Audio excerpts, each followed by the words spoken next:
I wrote a few poems, and kind of one or two people saw it. And one of my favorite ones, obviously, is one I wrote about an Irish pub. I went to 33 Irish pubs in 3 days and tried to capture the essence of what that was.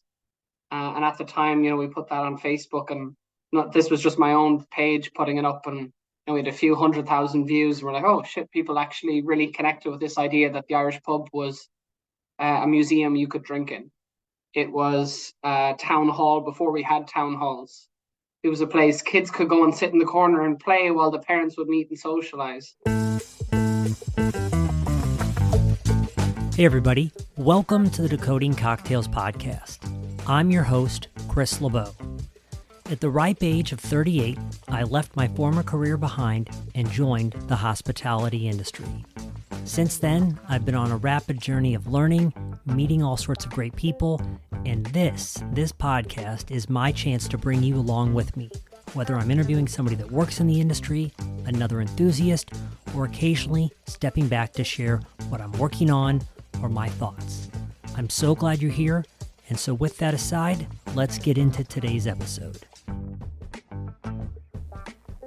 Welcome back, ladies and gentlemen, boys and girls. I'm Chris LeBeau. This is the Decoding Cocktails podcast, and I vow to you right now that at some point in time, we will put out a bad podcast episode. Unfortunately, that day is not today. My guest is Kevin Pigott. He is the global brand ambassador for Tullamore D.E.W, which is the second largest whiskey brand in the world, founded in a mere 1829, out of course of Tullamore, Ireland.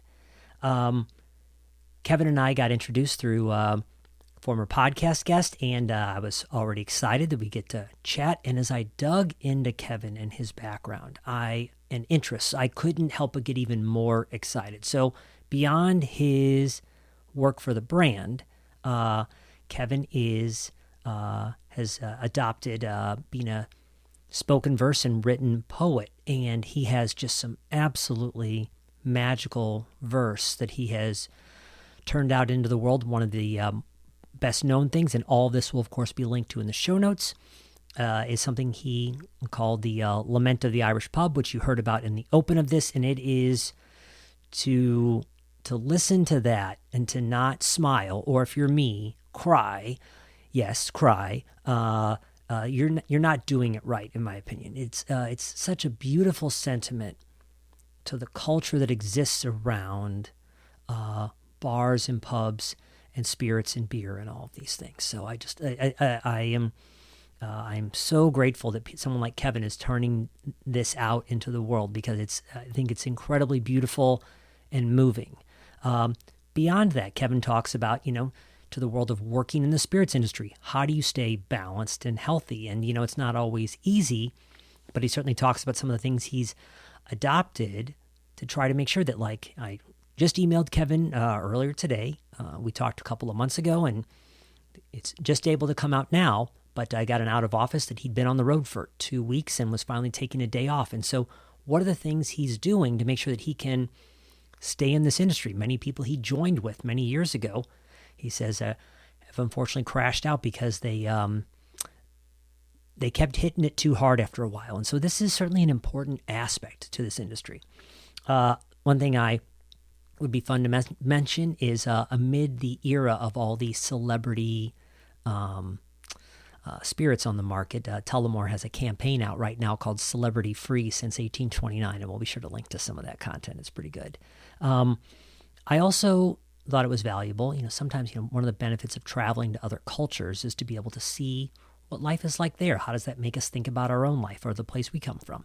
And so Kevin talks a little bit about some of the differences and similarities between American and Irish pubs. And I'll leave that to you to help you think about, what does that mean you want out of the next time you're out with friends, family, etc.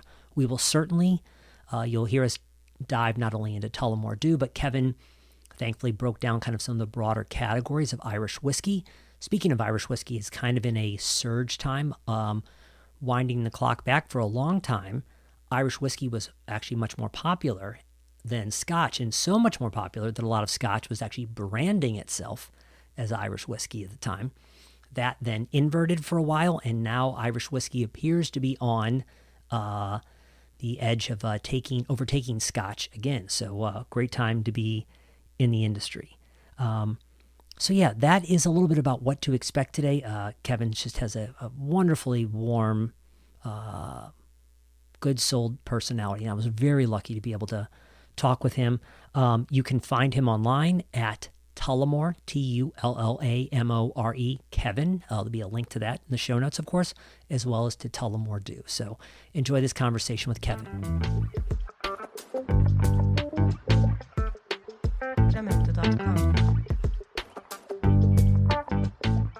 So, Kevin, despite all the places we could start, one of the things that took me most aback as I was kind of digging into our conversation was the amount of verse and poetry that is in so much of the footage I've seen you documented in. And I'm curious, how much of that is a Tullamore thing? How much of this is what speaks to you? How did you end up here? Because it is, in my opinion, very powerful. And I just wanted to hear more about that. Yeah, it's a good point. It's become a bit like a Venn diagram where the both have interlaced. I guess one positive of the company is that you get the freedom to express how you feel is a great way to bring the brand to life. The brand is about community and connection. How do I connect with people? Sometimes through words. Words are incredibly powerful. They start wars and they end them. They end lives and they can save them. They're incredibly powerful. On our worst days and our best days, we remember the things that people say to us. And the Irish have a love of lyrics. I guess definitely when I started on the brand, there would have been a lot of recognition of the Samuel Beckett's of the world who would have drank Tullamore Dew, and quite openly, sort of lots of famous stories of poets and playwrights drinking whiskey as like a muse whilst they played with their the back of a cigarette, but some poetry or the corner of a napkin or a diary or a notebook. And that sort of manifested into this pen and pencil culture who drank whiskey. A bit of an old romantic notion, but even if you read like some books up in Sweden, they have like 6 or 7 novels, you'll find that the writers often has the protagonist drinking Tullamore. And it just had that association, not just with Tullamore, but with some Irish whiskies. There's even another Irish whiskey called Writer's Tears, a bit morose, but interesting to think of the alignment with that culture, that creative culture. And yeah, the poetic word, I like poetries for the page, some of the greats, Seamus Heaney, but spoken word is for the stage, right? Poetry is to be read, spoken word is to be said. And I love the embodiment of that you can, particularly with groups, you can have quite fun ways to describe Irish culture, say lyrical toasts, say stuff that can be quite frivolous, humorous, or quite serious, all in the one sentence. So I obviously enjoy it. I started a few years ago with Tullamore writing toasts, and then I wrote a few poems, and kind of 1 or 2 people saw it. And one of my favorite ones, obviously, is one I wrote about an Irish pub. I went to 33 Irish pubs in 3 days and tried to capture the essence of what that was. And at the time, we put that on Facebook, and this was just my own page putting it up, and we had a few 100,000 views. We're like, oh shit, people actually really connected with this idea that the Irish pub was a museum you could drink in. It was a town hall before we had town halls. It was a place kids could go and sit in the corner and play while the parents would meet and socialize. In a climate where we don't have broad summers that are warm and cold, wet winter, wet nights, there's nothing nicer than being in a cozy pub with friends, whiskey, music. Those were ways to get by, and we've carried some of that cultural lessons through. So I wanted to give homage to it. The poem was actually called The Lament of the Irish Pub, because the country pub, I guess, is struggling. Irish drinking habits, actually, quite interestingly, are dropping dramatically. The last 23 years, we've dropped our alcohol consumption in terms of the total aggregate cultural consumption is down about 20%. So it's quite significant. So people are drinking less, but drinking better. They're drinking, instead of saying I drank 20 beers, they're like, I drank 4 of this beer, So we're definitely seeing that trend that's being shown in the figures. It's not just, lip service or rhetoric from a brand. It's very clear to see in the macro data. So I think that's a cultural phenomenon where we're losing a bit of our culture. because we're becoming so segregated by technology. Today we're having this podcast, podcast 20 years ago, people would have probably interviewed you in a pub sitting at the bar, and you would have got to share a whiskey together and talk and shake your hand, and how nice that would be. Now, this is great because you live across the water. We get to stretch who we meet, but it's so important to build that conviviality in more close, tight-knit places. And an Irish pub, and in particular an Irish snug, that little closet area, that alcove of a bar, it's so often the best way to meet someone. You can get sitting in beside someone you don't know, and you start up a conversation. By the end of the night, you could be kind of best friends. And I love that, and I miss that. Sorry, that was a very long answer to what was probably a shortish question.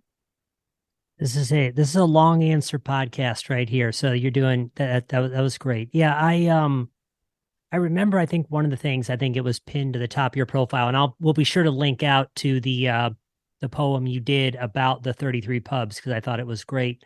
But I saw your piece about also, obviously, a part of your reign as global ambassador has been, the pandemic, and you called it connecting during the great disconnect, I think it was. And yeah, I think it was so interesting to see the way that community was rebuilt in a way online, but Mhm. but the power that you and I would share if we were in the same room, just the amount of intimacy that's capable is so much higher. And the goal is, how do you lose yourself in a conversation like this to feel like you're still at least a bit in the same room? And yeah, I think it's funny how at times I still feel like there's a bit of like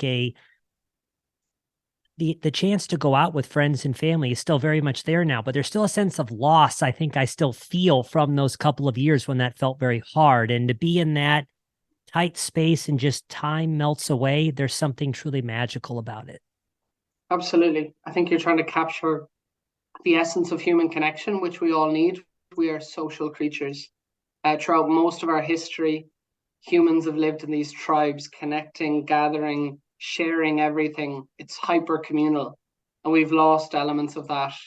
They've done quite big research in the US over the last 50, 60 years, and they asked people, if you had something terrible happen in the middle of the night, how many close friends could you call?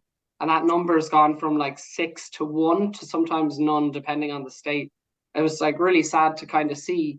But if you're in these places online only, you miss out on that deeper human connection, and that can Yeah. feel very lonely. If you're getting the balance right, where you're utilizing the best of both worlds, because we can't live without technology, and it's amazing. It allows us to do so many different things.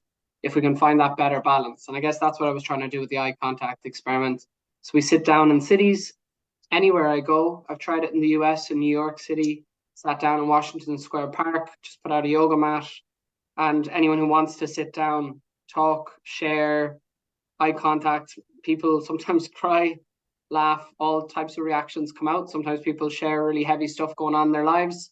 They ask you for advice just because they've no one else to ask. Sometimes it's easier to ask someone you don't know. So yeah, it just led to really great conversations. Sometimes there weren't conversations. I had a 78-year-old or a very old Italian man sat down with me one day, and he didn't speak any English, and he just put his hand on a glass panel that was separating us, and it was super passionate. I don't know why he wanted to sit down. His son was like, say, in his 40s. He was like, my dad wants to sit down with you. And I was like, we can stand up. He's no man. He doesn't have to sit down and cross his knees in the street. And he was adamant he wanted to sit down. And I hope I'm like that old man when I'm older, that I want to connect with some random kid sitting on the street who just wants to restitch a tiny part of human connection a little bit. And probably just give people hope that I wanted myself. I was feeling pretty, the world, you have those days where you're like, holy crap, we're losing so much of what is amazing. And that's part of what I love about my job. I was in the US 2 weeks ago, 7 cities in 13 days. I got to meet incredible people, old friends, new friends. That's what this journey life's all about, these incredible encounters. And we need to put ourselves out there, because the more we get out into the world, you meet these people, and your hope is, I guess, blossomed or yeah. From the in terms of the pub, but also connecting with people, you know, are there things that America obviously has a vast number of them, so does Ireland, but are there things you witness in a pub in Ireland that you think it would benefit people to think about with respect to how we can change that culture in the US at all? Do you see a lot of like, I guess, what is different and Hmm. what is the same? Do you have any thoughts on that at all? So I think, yeah, I think there's a lot more similarities than people give credit. Like there's amazing neighborhood bars in America that are just like Irish bars. It's local people, they all know each other, they're all giving each other shit. It's quite convivial. It's a group of workers all coming in. It's like a Friday at the distillery. Guys are coming out, they go to a bar, have a few beers, and just kick off some steam. And there's something very decompressing about that for human beings to chat, to talk. And I think the pub on a Friday night was kind of a beautiful place. I saw that particularly in Chicago, some beautiful neighborhood bars. I think New York has it too. I think one of the big differences in America pubs, I see sport seems to be so central to a lot of themed pubs. We probably don't have as many defined sports bars. And you'll have, 35 screens in a bar, but there are examples that contravene that. McSorley's in New York doesn't have TVs. It's all about conversation. And there's bars like that in Dublin, the Palace Whiskey Bar on Fleet Street. They might have TVs for special occasions, but it's not typically showing anything. They don't really allow a lot of music in the bar. It's all about conversation. So some bars in Dublin, contrary to what you might think, they don't really encourage singing. It's about conversation. And then there's other pubs really designed for the singing. So I think in Ireland it's a bit more about music and conversation. In the US it's a bit more about sports and a bit more about food. Mm. In the US you have there's always snacks or food at the bar. In Ireland traditionally that wasn't the case. Now to modernize, a lot of pubs have had to adopt food as a way to build a revenue stream to make up for people that drink less now, are more considered in their drinking, which is great to see. So the model of the pub has changed. Even in Tullamore, one or two of the busiest pubs are probably the pubs that serve good food and good booze. People go out, have a nice dinner after work, and then they can have, because you want to have something in your stomach if you're going to have 3 or 4 whiskeys. So that's definitely one of the things that I notice, that reliance on sport versus the sort of leaning towards music here in Ireland. Yeah, and there's not a right way to be in a pub, but I think yeah, that is something that at times if you go to like a super intensive sports bar here in the US, it is going to be harder to have really an in-depth conversation just because there's so many visual stimuli. And or when those awkward pauses that happen, which are natural in conversation, and I don't know if anybody loves them, like you get to avoid those because you can just look at the TV, but do you really ever get deep into, the rapport, the giving of shit to people, etc., right? Yeah, yeah. No, it's definitely harder. It's definitely harder. And I think that's why, particularly you think here in Dublin, there's probably a handful of old Victorian style bars, and they're just so centered on a proper chat, a really more profound, deeper catch up. And I think that's an interesting thing about what we're doing right now, podcasts, because I would have thought podcasts in today's culture would not survive with the TikTokification of everything. But actually, podcasts are the antidote to our deprivation of deep conversations. We want to spend 2 or 3 hours listening to a deep conversation because sometimes that's what you need to have to get somewhere, to scratch beneath the surface. And I think that's the gap that podcasts are filling now for people because they're not getting them in their real life. No one has time to have a 2 or 3 hour, so they listen to it on their commute while they're driving, while they're doing their shopping, um, which I think is interesting. We still need it as human beings. We're just trying to find it elsewhere, and podcasts are filling that gap right now. I couldn't agree more. And something I think about honestly was I'm prepping for every interview, and I mean this in a very genuine way. As I think about even myself, as you, Kevin, or you as Kevin the ambassador, like me, Chris, we all have like the talking points that we can end up leading with. Mm. And I remember one of the podcast hosts who I always kind of looked to, Tim Ferriss, he said, he's like, he's interviewing oftentimes these very famous people. And he goes, I need to have them talking long enough to get all their sound bites out. And and how do I create a space where, yeah, as opposed to needing you to answer a question for me in 30 seconds, Mm. that I can give you a forum to really express yourself in full so I can hear what's really on your mind as opposed to like the thing you have to get across in 20 seconds, which is Yeah, just, yeah. yeah, not interesting. Well, not as interesting, I should say. Yeah, it's true. I did a lot of TV slots, obviously, in the last few weeks for the, yeah, I did five. And like that, you've like 90 seconds on TV and you're kind of being told what they're going to ask you and you have to say it as succinctly as possible. And then it becomes that a soundbite. There's not a lot of depth to it. Mm-hmm. So, kind of digging in further, to part of the conversation today. So, I'm I I'm sure that the market of and demand for Irish whiskey is broad, but I remember seeing at the top of in the early 1900s here in the US that Irish whiskey would have probably been the most popularly consumed. We are in seemingly the moment of bourbon right now. And so, and it's great that to see something that was for a long time, at least more overlooked or more of a working drink, to see it so popular. But for people that are less familiar with a spirit like Tullamore, away from a day like St. Patrick's Day, they're a bourbon person. When they're opening a bottle of Irish whiskey or Tullamore, what are they Mm. going to find in that in terms of flavor and aroma compared to maybe a bourbon? Like any whiskey from a place, it's representative of the land, the terroir, the landscape that influences everything about the barley, the rye, the corn, whatever the base material or substrate is for gathering that sort of beautiful, endogenous enzymes that we're hoping to get to convert to fermentable sugars.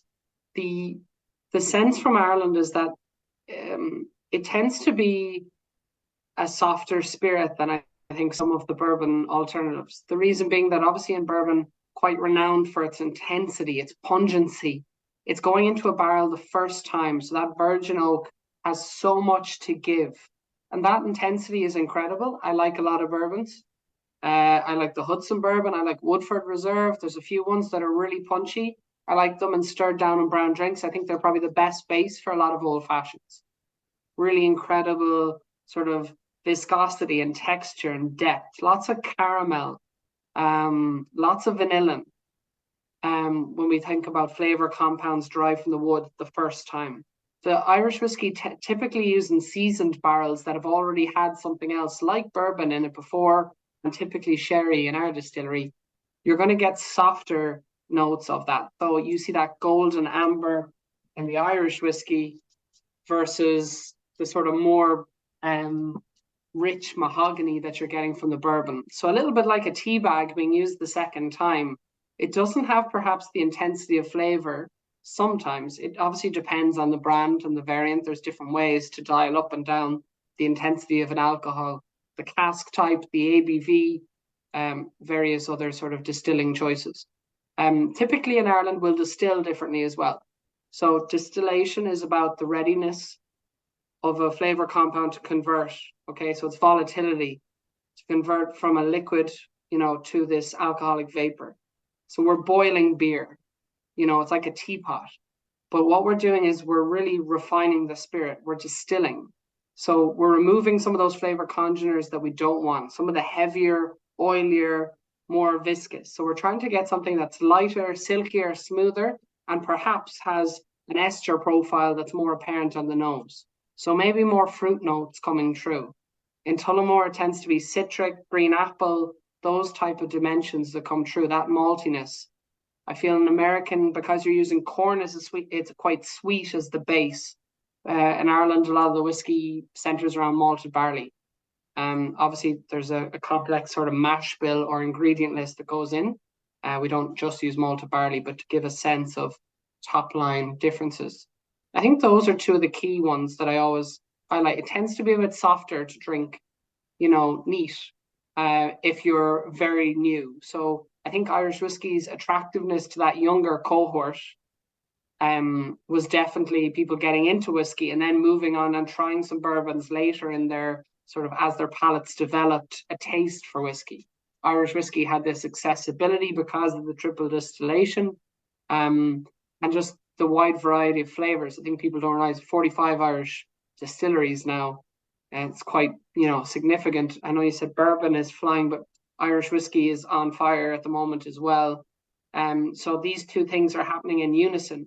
If Irish whiskey keeps growing at the rate it's growing, it looks like it'll pass out Scotch in America, which is a huge market, and just a bit of a shifting of the tables of the powers, because once upon a time, obviously, as you highlighted at the start of the question, Irish whiskey was there, but it completely flipped. After World War II, the Scots being a little bit better, probably preparing for the end of Prohibition than the Irish. They were very savvy with their foresight of the end of Prohibition and probably had some internal whispers, knowing more than the Irish, unfortunately. But here we are in a new golden era. So it's definitely an exciting time to be a part of it and to try some of the different ones that are out there. There's so many. Irish whiskey is not just, one thing. Rock and roll is not just Bruce Springsteen. Hip hop is not just Jay-Z. There is a plethora. I think that's why the consumer is in such a good space now. There's so much choice for really incredible whiskies. If you think Irish whiskey is one dimensional, just pick 3 or 4 bottles off the shelf that have different bottle shapes, and you're pretty certain to get a very different flavor profile in terms of the distillation, the barrel type used, the age of maturation. I think that's the final point. The age of maturation for Irish whiskies will tend to be a bit older because they don't have those hot, humid summers that you might find in Kentucky. We're not losing as much to evaporation. And American whiskey can't, you don't see too many 12-year-old whiskies on a back bar, but there's a lot of Irish and Scotch because of our more temperate climate. We're losing less evaporation, so we have an ability to mature. So if we're able to mature for longer periods of time, the Tullamore 12-year-old, lots of other whiskies have a 12-year-old, it allows us to get deeper, richer flavors deep within the wood structure that only time allows to permit entry to. Mm-hmm. Yeah, and I appreciate you talking about it as more that gateway in a way too, because I run into in my world of education all the time, as you do, but people who they're almost trying to strong arm themselves into bourbon. And one, I'm like, put it in a cocktail, stop trying to drink it neat if you're hurting yourself. But it's nice, this idea of like, oh, if you're curious about whiskey, how about trying something gentler first and develop kind of a taste for that, and then maybe you can find a way to tiptoe into something bolder, because and it's something I have appreciated more as I've gotten older. Like I remember when I first started drinking wine however many years ago, it was like something big and bold and mean, kind of had an appeal, but over time there was something that was nice about more of a subtle finesse to something, as opposed to something that just kind of comes in and wallops you or whatnot. Yeah, I agree with that. I mean, there is definitely this culture, at whiskey festivals where people just want to jump in at a cask strength whiskey, and I don't have that deep love of cask strength whiskeys that I think other people have. Occasionally I do, but it's not I'm not a snob that thinks it has to be a 50%, 100 proof bourbon to drink it. I think that's a limiting view, a limiting mindset. There's some incredible whiskies. Any of those people, if I blind tested them on some of the best, most awarded whiskies, they wouldn't be at the ABV that they would in their head perceive that. I think there's a bit of machoism coming out in that. That's classic, unfortunately, sometimes in whiskey culture. But we need to be more open-minded and just say, yeah, you can like those things, absolutely. But it doesn't mean it's the opposite to drink a 40%, 80 proof whiskey, which is still incredibly potent. Yeah, exactly. Yeah.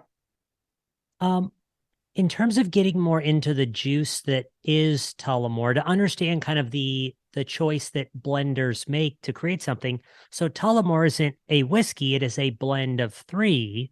Mm-hmm. Tell us a little bit about what, like, if you're tasting those on their own, what's going in to ultimately create this final product right here? Okay. So the Tullamore blend, it's made up of 3 styles of whiskey that are the 3 styles made on our on the island of Ireland. So single grain, single malt, and single pot still. Now, if I think of single grain like a pizza base, on its own, it's not that interesting, but it's integral to the overall composition of a pizza. If cheese is my single malt and pot still is my pepperoni, I've got this pizza, okay? So it's the culmination of building on this neutral light sort of style. The grain whiskey tends to be light, floral, sweet. That's my base. That's the building block of a lot of blended whiskey.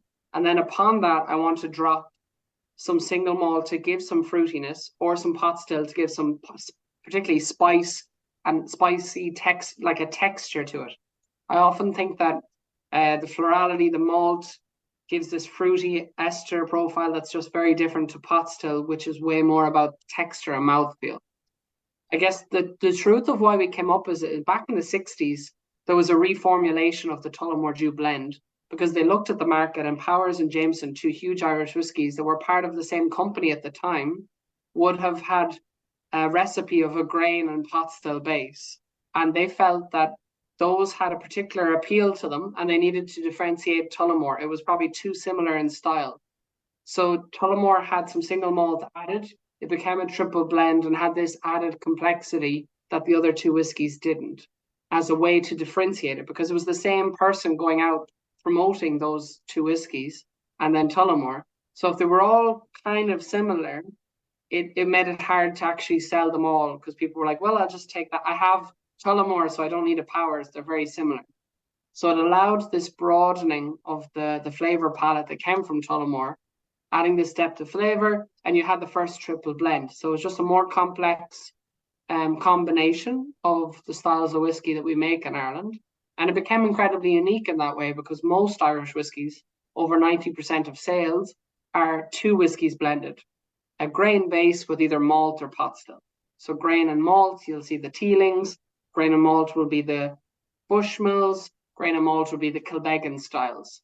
The Powers, the Jameson, there's quite a series of Middleton produced whiskies that would be the grain and pot still. They tend to be those double blends focusing on the spice element.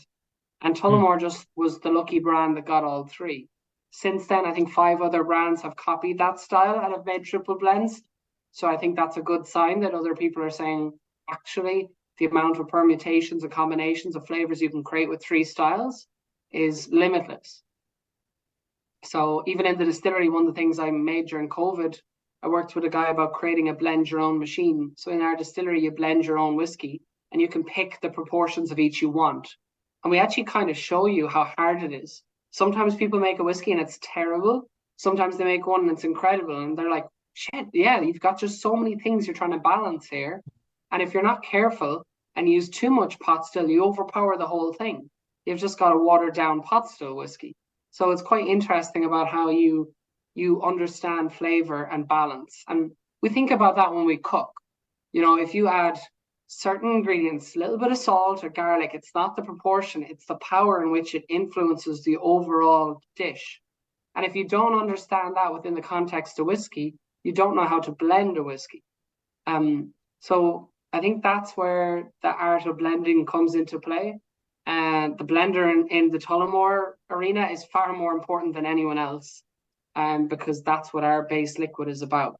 Distilling is a more clear science. You can learn that quite categorically. Yeah, there's some innovation there. We do some really interesting sort of ways of distilling and exploring different distillation styles and methods. But the blending element is of utmost complexity and importance within the Tullamore mindset, the Tullamore Dew liquid. And a lot of our whiskies, the Tullamore Dew XO is a triple blend, but just finished in a rum cask. Our 12-year-old is a triple blend, aged for a longer period of time. In the US, there's a 15-year-old version that's still out there, a triple blend finished in rum cask for quite a long period of time. So all of them are different sort of, they can be different combinations of the triple blend. So if you think of the 12-year-old, it's a higher percent of pot still, because we wanted more texture and body on an older age statement whiskey to give it that mouthfeel. So I often find people who like bourbons will like that 12-year-old a lot. I feel supremely confident that people who like higher end bourbons, your Maker's Mark, your Bullet, Woodford Reserve will really like a Tullamore 12-year-old. However, we have a 14 and 18-year-old single malt. I wouldn't recommend them to bourbon drinkers. Typically, they don't like them. They're very fruity, and often that puts them off. It's much more designed for a person who might like single malt Scotch like Glenfiddich, Balvenie, Glenmorangie, Macallan, and so on. So it is really important to know what people, that's one of my first questions I ask.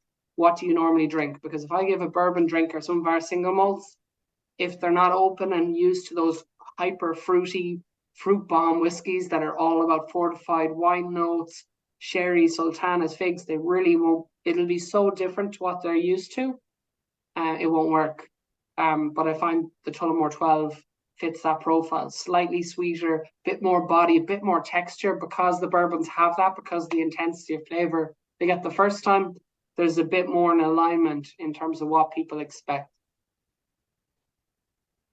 I love giving the power of blending in a small way over to a visitor because, yeah, to see, that it's, that every year the grains, the barleys can be a little bit different in their flavor, overall. And it's Mm. that consistency really is out of an understanding of what blending looks like, as opposed to it comes out of the still and it's just done.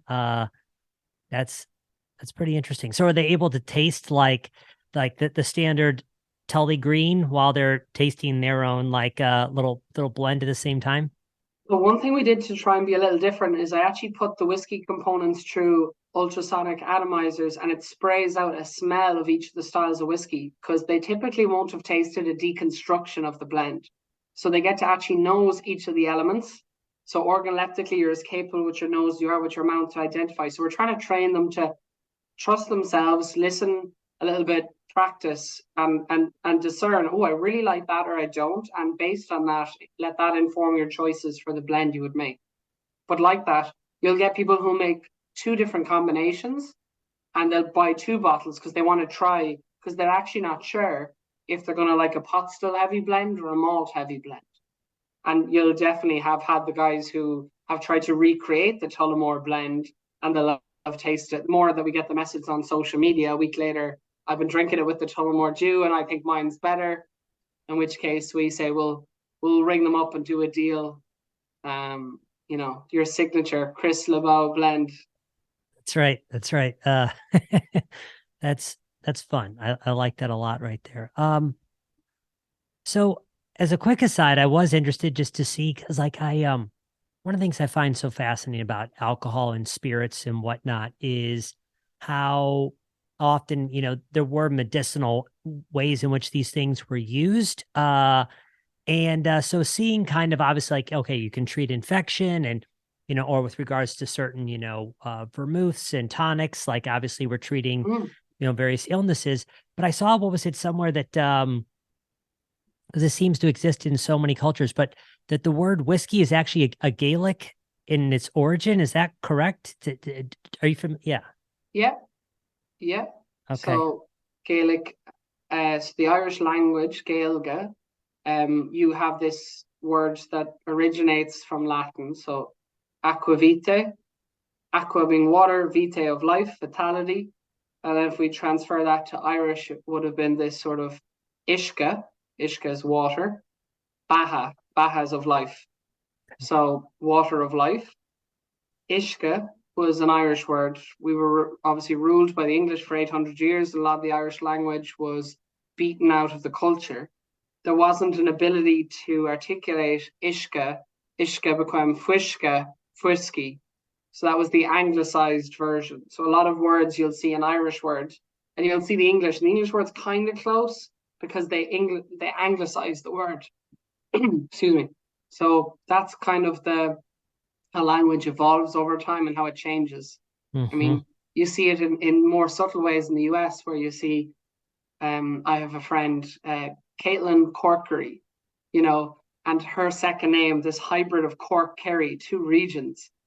People whose names in Ireland would have been Mac Mahon or O Fadden, and then in the US it seems to be just Fadden. It's like a drop the O. So how over time spellings just evolve. So yeah, Ishkabaha, Fwishka, whiskey, and whiskey then with that sort of spelling that tended to be without the E, and then over time got an E built into it, probably as a sign of authenticity that it was actually Irish whiskey, because a lot Mm. of like whiskey was being bootlegged as Irish whiskey. So that's like 1878, The Truth About Whiskey. You start to see these documents, and some brands start to discerningly state that an E is Irish whiskey. Not all brands did. There's some rare exceptions. That new movie that won the Oscars, the Irish movie, the Banshees of Inisherin, they have an Irish whiskey mirror in the background. And I actually had a journalist write to me. He was like, "It's missing an E. Why was that?" But it was a Purse's whiskey in Galway and Nuns Island, and they just didn't use the E, just through choice. So it wasn't a legality enforced that people think it was. Sometimes people say an Irish whiskey has to be spelled with an E, but there's quite a few examples today that don't. Yeah. Um, Yeah, for all the Scotch lovers out there, while the tables turned, certainly for a while, there was a period of time when Scotch whiskey was impersonating Irish whiskey because of its brand appeal overall. So, Absolutely. And if you think, right, if you had never left America, it's 1905, you're in Montana and you see a name that sounds Irish Scottish, the languages have a Celtic origin and similarity, very hard to discern. right. So, we still have that around the world. Scotch has huge issues with counterfeit. If you go to, somewhere like India, you'll see a brand called the Bag Piper, right? And that's clearly the Bag Piper from Scotland, and it looks like a Scottish, but it's a locally made whiskey. So, and there's a few of those questionable ones in different parts of the earth for Irish whiskey too. They tend to have pretty catchy, cheesy names like the Purple Shamrock or something pretty terrible. Yeah. So you will find them on the internet, like everything else. That's right. Everything's out there. If you look hard enough, you can find it all. So I also saw, just because I would just like, in terms of volume, I've not been there before, but I think I saw you post that. So you guys' largest account in the US is the Buena Vista Cafe. Hmm. And Kevin, they punch out like 2,000 Irish coffees a day. Is that So, yeah, crazy. So it's obviously it's in the Bay Area, in San Francisco. It used to be kind of that fishing village. It used to, it kind of has a fascinating story if you read all about the Buena Vista and the owner, Jack Copeler, who, 1952 seems to have popularized the Irish whiskey in America. Not invented it. I don't think it was the first one. It's very hard to say. I think there was lots of other bars probably getting to grips with the Irish coffee over there. But I messaged them actually the other day.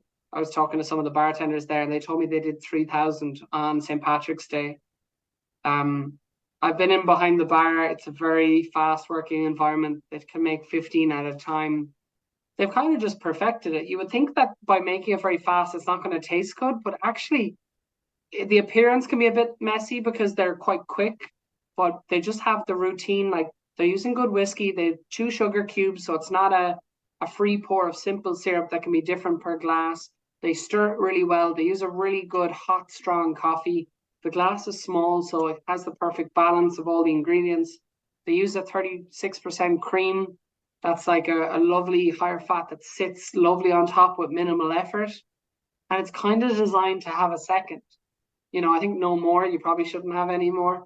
You just always have to be careful of caffeine and alcohol in your body at the one time and the effects that that has. But it is a delicious drink. Northern California can be a bit chilly. When I first heard California, I was like, oh, I was thinking of SoCal, and I was like, oh, why would you need an Irish coffee? And it's like, no, San Francisco's chilly, and it can like be nice during the day. As soon as the sun set, you get a quite a different change in temperature. So I really understand why that drink took off there, but they've just become iconic. I mean, they used Tullamore back in the 50s. They tried one or two. I think they did their own blend. They tried another Irish whiskey, maybe even two, and they just came back to Tullamore. I think they wanted it. Sometimes you do things for a while. You want to try something different, see if there's a better one, and they're back using Tully after 70 years now, nearly, which is pretty crazy. And yeah, such a big. It's crazy to think that I always think that place should be in Ireland. When people come to Ireland, you should be getting this incredible theatrical experience. Some of the bartenders they're good fun. They're actors. They're able to be talking to 15 people, separate conversations, saying hi to regulars that come every, summer for their holidays, and then they're back down with the tourists and they're mixing in between. It's got a cool vibe, I have to say. Hmm. Next time I'm out that way, I'll have to check it out. It's I'm think I've certainly seen, other than when I saw you post about it, I've seen footage from there before, and I just didn't realize that that was the bar where it was happening. And I do think on one end you can be reckless with a cocktail, but I also hear a number of bartenders talk about people that are uh you can you can be too fussy with a drink to the point where you kill the mood, or you're just doing things that aren't necessary. And the drink, like the Irish coffee, it's a pretty sturdy drink. If Mm, you know, it's hard to, with the right care, it's hard to mess up because of all the cream, the sugar, the like it just has a lot of big things happening. And so, yeah, it's more about the sensation that it has to be perfect every time. So yeah. Have it online. People always find a reason to pick it, different things. But honestly, do you think the best Guinness comes in the cleanest glass? It probably doesn't. you know, so day to day, I mean, obviously there's a lot going on, but as you're thinking about growing or just expanding the reach of Tullamore, you guys are is it second largest Irish yeah, whiskey just in the US or globally? globally, yeah. Okay. So at this point in time, like, what does is it just still one bar at a time, like meeting clients, or how do you think about like reach and growing something like this? It's mind-boggling when you're in 82 countries. I guess you have to prioritize a handful of markets that seem to have a love of Irish whiskey or an understanding of what it has to offer, and a team there, distributors or salespeople who are really passionate. That's one thing about America. Part of the success was down in Florida. There's a guy, Pete Ketchum, a sales rep there. He loves Tully. He's obsessed with it, and it's his baby. He wants to make it big. And I'm in bars, and guys are telling me 10 years ago you couldn't get Tully in half of these bars because of that guy. It's everywhere in the city, and it seemed to be on every menu. People were drinking in all the cool bars, the cool cocktail bars. It was very impressive. Um, so I think some of it's down to that love of people. That if someone a market has a passion for it, and obviously America has a passion for Irish whiskey, for Irish culture, that's embodied in the St. Patrick's Day celebrations that we saw recently. That helps channel it. Occasionally, you have to just take an intelligent guess on a market that you think could become the next big hit. So Tullamore Dew is huge in the Czech Republic. It's a relatively small country. It's in Eastern Europe. People wouldn't know a lot about it in terms of its spirit drinking culture. They would know it drinks a lot of beer, and wouldn't have been traditionally a whiskey market to people's eyes. But Tullamore Dew is like 1 in 3 whiskeys drank there is Tullamore. Much bigger than Jack Daniels, much bigger than Jim Beam. Sensational. So there's other parts of Europe where we're quite strong. The Nordics were quite strong. So they're not some of the markets you might have traditionally thought. So I think you need to pick one or two, um, you know, half court throws kind of and see what happens. Something might come out of them. But then you've got to just keep taking your layups, the places that are good opportunities to slip in, to work with people who are passionate. And it's bar by bar, dram by dram, getting people to taste it. And it's thousands of people moving in one direction. It's not one person. I often thought at the start one person could shift it. It's not. I'm doing my little bit, but there's a lot of us doing their own little bit. And thankfully, we've a bit of tailwind behind us with people drinking more Irish whiskey. And we've just, this, I guess, headroom of growth where it seems like there's more appetite for people in bars to want to have more Irish whiskies. If they have our original, they seem to want our 12. They might do an Irish coffee, but they also might do a whiskey sour. So it's broadening where we can show up, which is quite cool. So to seeing you, what I think you said, 7 cities in 13 days or whatever. Mm-hmm. One of the things I couldn't help but notice on your little email signature as we were corresponding was, being, I think it was written, mental well-being champion. How does a global ambassador who is on the road all the time, how do you, what are the things you enjoy doing when you have a downtime or you're in the city? How do you try to keep your feet on the ground despite the fact that you're everywhere all the time? Yeah, it's the ultimate question, or a challenge within my role for sure. Um, Honestly, I try and embody balance in my lifestyle as best I can. That's not just a statement. I try and demonstrate that in social media. So you'll see me swimming in the sea, doing meditation retreats, or reading lots of books on psychology, uh, self improvement, um, reading huge amounts of different books about the human psyche and trying to understand myself and the world around me. Um, yeah, drinking in this industry, if you're really careful, I'm here 11 years because I found that balance. The people who started with me are not here. Some of them enjoyed it too much. It's hard to be disciplined. I've had days where, that's been harder to do.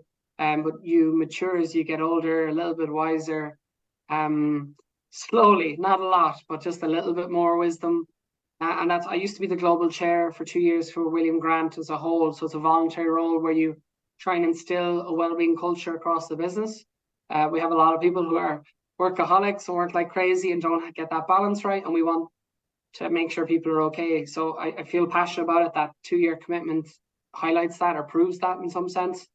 So yeah, like hot yoga for me, the reading, getting in the sea brings down my anxiety and stress big time. It just drains the lymphatic system. It has this ability to make you present because you're forced to be there. I have a huge fear of the water.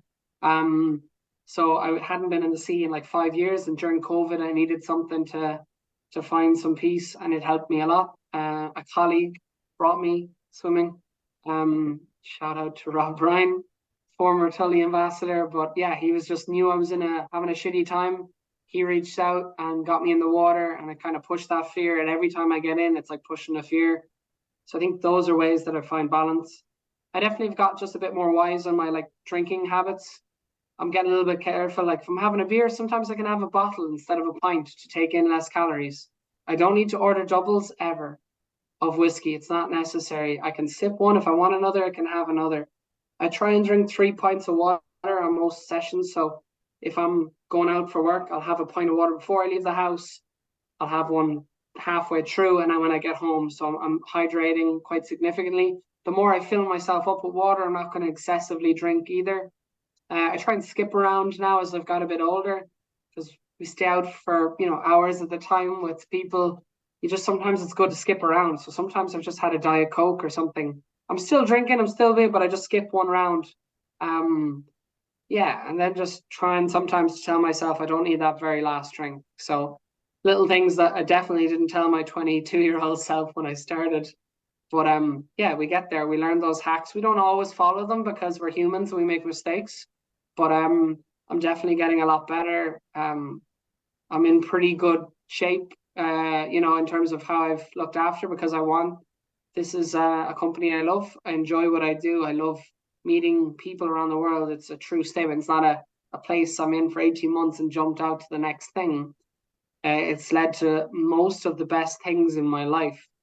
I'm quite, um, yeah, I don't know if this work has just given me a platform to do things where I got, someone rang me and was like, oh, you're the Tullamore guy. Would you come and do a stand-up comedy gig for this show? And I got to push boundaries and, win an amateur comedy show and to do spoken word at events and be on TV in different countries, radio, to meet interesting people like yourselves who want to talk about what we do.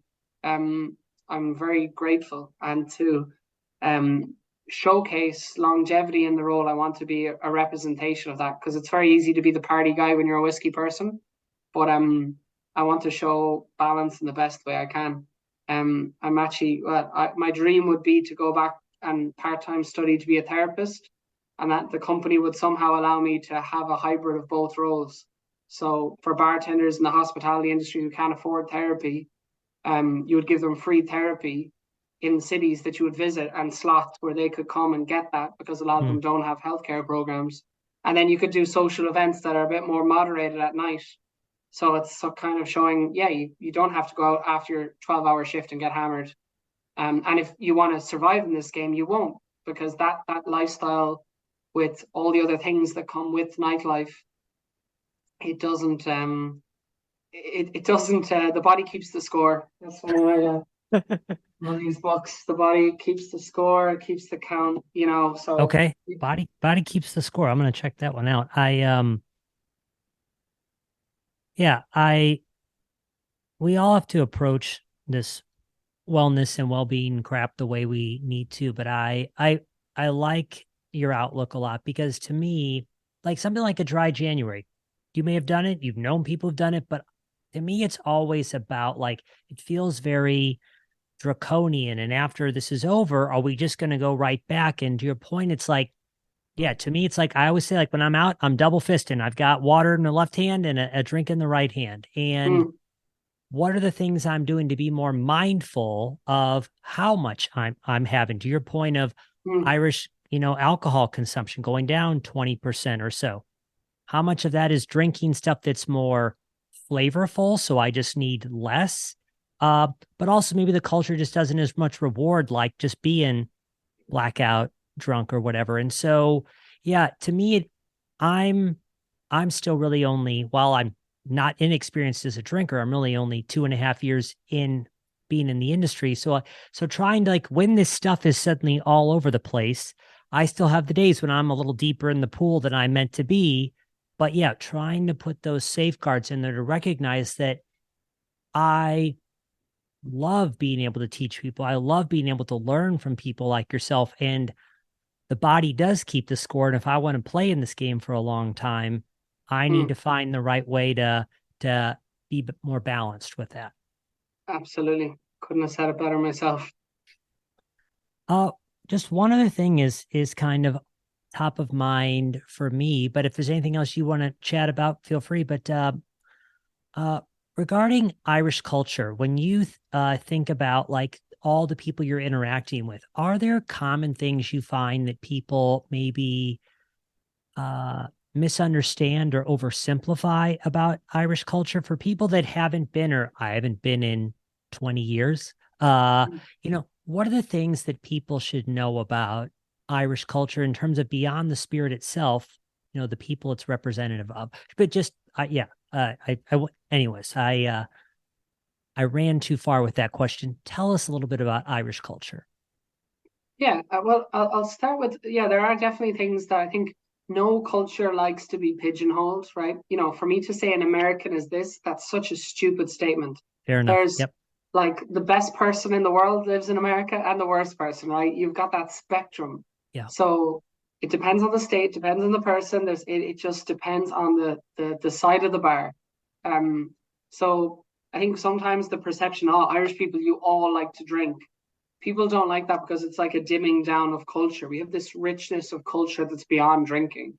Drinking can accompany it, but there's lots of things I do that don't involve drinking. But just that perception that we're all drinking all the time feels like a lazy trope from Family Guy. So it's funny, you can make jokes. I don't mind that in that sense, but I definitely think some of our culture, people who don't drink, feel a bit, oh, I'm not your stereotype of what you want me to be. People can say, a big fat American. That's not representative of huge portions of Americans that I know.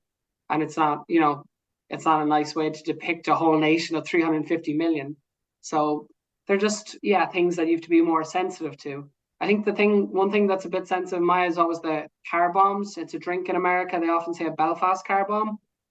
It's quite a sensitive thing to say. I think if you want to say like the drink is a bomb or it's a whatever, but to say an actual Belfast car bomb, it's hypersensitive to people who've grown up in the troubles.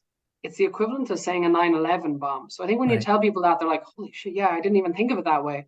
But Yeah. I actually had a waitress ask me in Chicago last week. She was like, hey, I've had a few people order that. Is that offensive or what? And I love that she was a young waitress and she asked the question, wanted to understand, didn't try and, be like arrogant or anything. It wasn't like feeling bad that she didn't know. She just asked the question. And there was a group of Irish people at the table. And we were so happy. She asked the question, we explained it to her, and she feels that way informed. And it was just a really nice, like, this is how human beings can discuss things. We can ask awkward questions, we can say things and ask, like, I don't know, is that okay to say or not? And it doesn't mean that some Irish person might be okay with it, but I just want people to understand that there was a time when car bombs were used as a terrorist kind of activity, So that's, to me, an offensive thing. And I know friends who own bars in America where they'll kick you out if they ask that. But I don't think a lot of people don't mean badness with it. I know some of these they're college kids in a bar. They're not bad people. They're nice to talk to, and they just order because they saw it on a menu, right? So they're not thinking. We've all made those mistakes. There's lots of things you can call me out on for probably saying it, but it's just like, if people could be aware of that, that would be cool. In terms of Irish culture, I think it's like the music that's happening right now. For me, it's just like, sometimes you go online, you ask people, I go around the world and you ask people, what do you know about Ireland? They mention Bono and Enya, and like, culture's moved on since then. We have like Hosier, one of the most like streamed artists in the world. His song "Take Me to Church" one of the years is like the top song that's like streamed on Spotify. Dermot Kennedy being a sensation. There's so many new Irish artists with like really broad arrays of music. And when I go around the world, I think people don't even know that Hosier is Irish. In the acting sort of realm, we've Barry Keoghan now doing incredible work with his supporting acting role in the Banshees of Inisherin. Obviously, you're Colin Farrell, Brendan Gleeson, but even other actors that people don't tend to know, Paul Mescal, going to be in the new Gladiator. Just this small country on the edge of Europe punching its weight. People like Nelson Mandela coming to Ireland once upon a time and saying like Ireland inspired him to find peace in South Africa during apartheid. It just shows that small groups of people can change things, can influence things, can punch above their weight. And to think, countries all around the world went green for St. Patrick's Day and wanted to celebrate this small, rebellious little culture that has something special about it. And I think that gives hope to everyone in their community, their town, their place, whatever you're proud about, to be able to espouse those great values, and hopefully that someone takes some of that. In Chicago last week, the conviviality, the friendliness, people were so nice to me because they're like, Ira, you're in Chicago, you got to check out the river, you got to do this. This is a great bar. It was only positivity, so that was a beautiful thing to experience. And how proud does the people of Tullamore feel when people are drinking the whiskey all around the world? It's a small town, it's not the most, busy place, but our whole new campaign is all the actual people from the town on billboards all around the world. And Shane was one of the guys. He's all over Chicago. His brother lives in Chicago, and that's why I wanted to put some of them there. His brother like ran down and got a picture with his brother, who obviously lives like 6,000 miles away, on a billboard. And the sense of pride, like, that's my hometown brother, works in a bottling hall doing, the day in, day out, nothing glamorous. But these are the people that make our whiskey, and we often forget that when we look at a bottle on the shelf. We just think, okay, it's there, but actually it keeps a small town community in Ireland going, and it creates an incredibly fun place to visit, to work, and to be. That sense of community is what we're trying to ship around the world, I guess.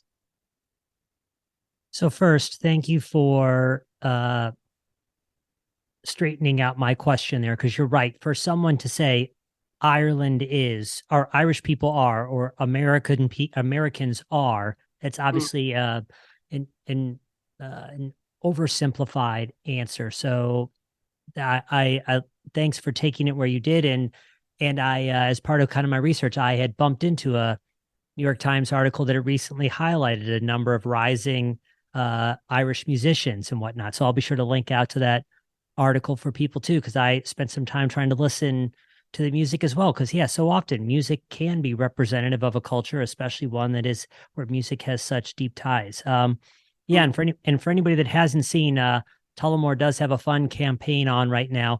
What is it, Kevin? It's like, famously without celebrities or something since 1829. Yeah, celebrity free since 1829. So the whole new campaign was about real people, trying to be the antithesis of your Ryan Reynolds and you're The Rock, and you've these celebrities who make millions are just gonna sit beside a brand that they've had no actual, they're not distillers, but they're a famous face, and that works in today's culture. Tullamore's just never had that money. We're not in the stock market. We're not, some of these major brands. So we're a family-owned company. We make these much slower, long-term decisions.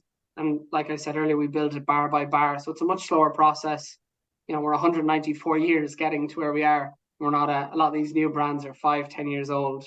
Right. Where was Terramana a few years ago? It doesn't have history, heritage. in the same way that some older brands do. And it's not calling out those as if like they're shit brands. I'm not saying that at all. I'm just saying they use the celebrity to like use their weight to build the brand. We don't have to. We've got really good juice. We don't need a celebrity's goodwill to get you to try it. That's a key difference. And if you think about that, it says a lot more about what's in the bottle. Yeah, and in the battle that so many people are thinking about right now of drinking less, it's like drinking something with heritage and story is a whole other thing too. Like allowing that drink, that juice to transport you, back in time in whatever little way it can, as opposed to buying something that's like, oh, like, hey, Terramana, it's fine. Aviation Gin, they're fine. But yeah, buying something that feels like it's a story in a bottle as opposed to marketing in a bottle is nice. Yeah. Yeah. When you get The Rock on for your next interview, just tell him, I'm sorry I said that. Yeah. That's right. That's right. Don't chase down Kevin and beat him up. He seems like a pretty nice guy. He's I'll gonna outrun The Rock. If he catches me, I'm in trouble, but I don't think he's... That's true. Yes. Yeah. Kevin, where can people find you and Tullamore online as we kind of wrap things up right here? Tullamore Kevin there we on go. Instagram. That's right. Probably the easiest one. And yeah, there's Tullamore Jew on Instagram as well. Obviously, the website's good if you're trying to look at more like cocktails and that, but the Instagram's pretty good in terms of like finding information, seeing campaigns, learning about new products, seeing if we're doing cool events in certain cities near you. And then, yeah, feel free to interact with the brand. Message us if you have questions. We're pretty good at getting back, sharing ideas, thoughts, letting you, giving advice. People who are coming on a trip to Ireland, want to visit the distillery and do some other stuff, we'll give you some pretty cool road trip tips. Okay. Yeah. And to people out there that want more than just a picture, like I said at the top of the interview, tune into Kevin's channel for some pretty fun times spoken word stuff too. We'll link out to some of that. So Kevin, we're approaching 9:15 in Dublin, so it's time for us to get you off so you can wind down your evening. So thanks so much for taking the time to chat. I really appreciate it. Oh, thank you. So, a lovely interview. I wish more people were a little bit like this style. I really enjoyed it. So thank you. Thank you. Thank you. Hey everybody, thanks for listening. The show notes for today's episode are available at decodingcocktails.com/podcast. If you'd like to keep up with what we're working on, there are two great ways to do so. One, our short weekly newsletter, Cocktail Confidential, which you can sign up for at decodingcocktails.com/newsletter, or give us a follow on Instagram at Decoding Cocktails. If you think this podcast is great stuff, we'd love it if you'd subscribe or, of course, share an episode with a friend. The Decoding Cocktails podcast is produced by Chris Bay and myself. Thanks for listening. We'll see you again soon, and happy cocktailing.